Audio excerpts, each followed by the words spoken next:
রাস্তার পাশে আমি থামছি, একটা মেয়ে মাশাআল্লাহ হাত মোজা আছে, পা মোজাও আছে, ইভেন চোখটাও মাশাআল্লাহ। আজকের কথা বলছি, আজকের কথা। আজকে আসরের সময় ভাবলাম যে শুক্রবার ফ্রি আছি, মাঝে মাঝে আমাদের ঘুরতে মন চায় না, কথা কয় না, যায় কি যায় না, আমাদের তো মন টন আছে, ঘুরতে মন চায়। আমি বের হয়েছি আরন 5, তাই না? আচ্ছা, বের হয়েছি ঘুরতে, ঘুরতে বের হয়ে রাস্তার পাশে আমি থামছি, থেমে দাঁড়াইছি, আমার মাথায় হেলমেট আছে, মুখে মাস্ক দেওয়া আছে।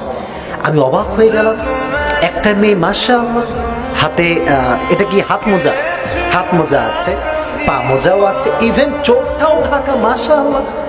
কিন্তু অবাক করা বিষয়, ওই একটা মেয়ে দাঁড়ায় আছে, ওর সঙ্গে আরো 3টা বাটপার দাঁড়ায় আছে। ওমা কোন লেভেলের, কোন লেভেলের! এই যেভাবে হাত, রাগ করছেন নাকি আপনারা প্রিয় ভাইরা? রাগ করলে কিন্তু বলবো না।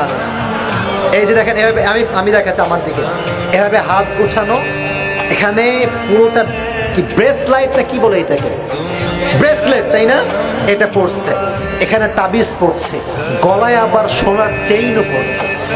তো আমি দেখে মনটা ভেঙে গেল যে বোন, তোমার রুচি নষ্ট হয়ে গিয়েছে, নষ্ট হয়ে গেছে তোমার রুচি। ছি ছি ছি ছি। আর মেয়েরাও কি যে বলবো, দুঃখের কথা, কলিজা আমার ফেটে যায়।